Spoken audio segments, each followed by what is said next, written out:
It's pretty good, pretty good. Jay, you kind of doubled over in Eric's office for a minute. I think you needed a minute. What was sort of the physical sensations you were going through? Yeah, lightheaded for sure. I was sitting at lunch, actually sitting next to Jake and Linderbaum, and I was eating my meal, and they got tapped on the shoulder. And as I was walking down the hall, I just felt my heart rate keep rising and rising. Came up the steps, walked in the office, and then saw Eric, and it really start beating. And so I was just lightheaded when he told me. I was so surprised. I knew there were so many talented players, on the roster, and we got a lot of those guys back on the practice squad. And so it was just the numbers for me.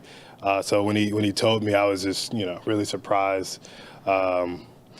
Hear your dream come true, and you're standing up. I guess my legs were locked out, so I should have had a slight bend in the knee, so I did that wrong. Have you been able to watch the video? Yeah, I actually did. I get a little cringy when I see myself, so I try not to, but my parents sent it in the family group chat. I don't know how, because none of them are on Instagram, so it must have been on Twitter.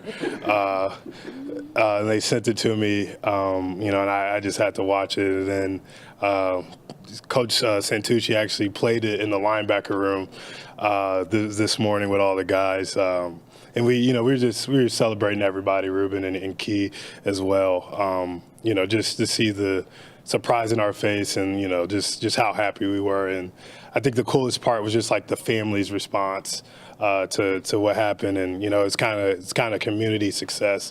I felt like the whole family won that day. So. Did you feel like Zach Orr had a particular appreciation for the journey that you were trying to make, and that he was also an undrafted linebacker? Yeah.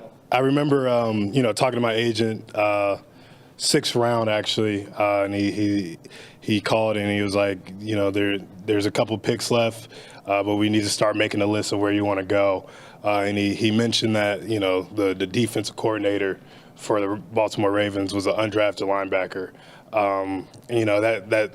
I knew that it wasn't going to be enough. That connection wasn't going to be enough to just get me on a Super Bowl ready team. But I knew that if you go to Baltimore, you play hard, play physical. They respect their linebackers. So I felt like this was a good fit for me. Just coming from Iowa. The programs and what they stand for, I think they're similar. So I felt comfortable coming here, knowing I had to, keep my head down and work and show up every day. And then, when there's special connections like that, you gotta use them to your advantage. Jay, we saw that Roquan took all you guys out for dinner. I guess, can you speak to the closeness of that group and what it's been like to be in a group led by Roquan Smith? Yeah, definitely. Obviously, when I got here for rookie minicamp, I just remember, because those guys aren't even here yet, but I just remember seeing his name in front of his locker. And then you look down 2 more lockers, it's Lamar Jackson. You look down another locker, it's Derrick Henry. And so it's like you're quickly fanned out, because you're these Pro Bowl players that you were literally watching on TV 3 months ago. Now you're in the same locker room as those guys. And as OTAs gets going, and the longer you're here and the more workouts you put under your belt, the more comfortable you start to feel. But obviously just respect for him as a player. Just turn on his tape and it's obvious how good he is. But when you start getting to the linebacker meeting room, you see how he, diagnoses plays, how he triggers on certain things, how he views the game. You start to see how he separates himself. And I think the coolest thing about Roquan, who he is off the field, I think he's done a great job of. There's football Roquan, and then there's Roquan Smith, the human being.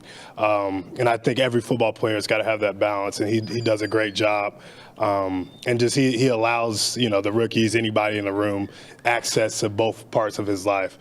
So just learning that from him, learning mental health and how important it is to be okay off the field so you're your best on the field.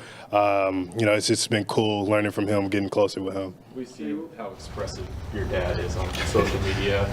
his support for you and Iowa and I don't know when you can buy that. I mean, I promise he has been like that my entire life. My entire life. Like this, he was like that when I was playing AAU basketball and the shorts were too big for me and my jersey was too big and my socks were pulled all the way up and there was a rim on top of the rim so we could shoot at the lower rim. He's been like that my entire life. Like there's no camera or platform that made him like that.